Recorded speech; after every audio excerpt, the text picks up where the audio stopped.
കർത്താവേ, നിന്റെ ഉന്നതമായ നാമത്തിന് സ്വസ്ഥം ചെയ്യുന്നു. കർത്താവേ, നിന്റെ വിശുദ്ധ പൗരോഹിത്യത്തെ മഹത്വപ്പെടുത്തണം. കർത്താവേ, സഭയിലുള്ള സാന്നിധ്യം പ്രകടമാക്കണമേ. 40 വർഷം ഞാൻ അർപ്പിച്ച കൃപാന്റെ യുഗതിയാണ്. കൃപാസനത്താരെ ജീവനോടെ പ്രത്യക്ഷപ്പെട്ട മാതാവിൻ്റെ മധ്യസ്ഥത്താൽ പിതാവിൻ്റെയും പുത്രൻ്റെയും പരിശുദ്ധാത്മാവിൻ്റെ നാമത്തിൽ ഞാൻ നിങ്ങളെ ആശീർവദിക്കുന്നു. ഇന്ന് നിങ്ങൾ കടന്നു പോകുന്ന വിഷയങ്ങൾ, ഇന്ന് ചെയ്തു തീർക്കേണ്ട ഉത്തരവാദിത്തങ്ങളുടെ മേൽ കർത്താവ് ഏറ്റെടുക്കട്ടെ എന്ന് പ്രാർത്ഥിക്കുന്നു. വിദ്യാർത്ഥികളെന്ന രീതിയിലും ജോലിക്കാരെന്ന രീതിയിലും മറ്റു മാനുവൽ ലേബേഴ്സ് ചെയ്യുന്ന എല്ലാവർക്കും, കൂലിവേലകളെല്ലാം ചെയ്യുന്ന ആൾക്കാർക്കും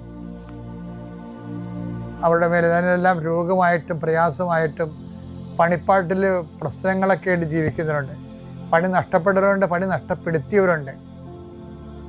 പലതരത്തിലുള്ള കുശുമ്പും വക്രതകളും പറഞ്ഞുകൊണ്ട് ഒഴിവാക്കാൻ ശ്രമിക്കുന്നവരുണ്ട്. മാതാവേ, അവരോട് കൂടെ പോവുകയും പണിപ്പാട്ടിൽ സംസാരിക്കുകയും ചെയ്യണമേ. അവിടെ മനസ്സെല്ലാം മാറ്റി പ്രതിയോഗികൾ നിന്നിൽ ആശ്രയിക്കുന്നവന് ജീവിച്ചു പോകാനുള്ള സാഹചര്യം ഉണ്ടാകാൻ ഇടയാക്കണമെന്ന് പ്രാർത്ഥിക്കുന്നു. കടമ്പകൾ കടന്നിട്ട് വേണം പല ഫയലുകളും ഒപ്പിടാനും പല വിഷയങ്ങൾക്കും തീർപ്പാക്കാനും. അങ്ങനെ കടമ്പകൾ കടന്നു പോകാൻ അശക്തമായിട്ടുള്ള എല്ലാ മേഖലകളെയും കർത്താവ് ഏറ്റെടുക്കട്ടെ.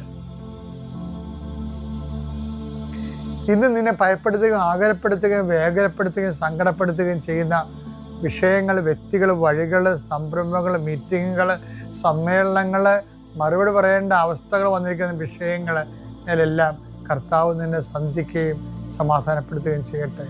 രോഗപീഠകൾ വലയുന്നവരെ അവരുടെ ശരീരത്തിന് വിവിധ ഭാഗങ്ങളിൽ കൈകൾ വെച്ചുകൊണ്ട് പ്രാർത്ഥിക്കുക.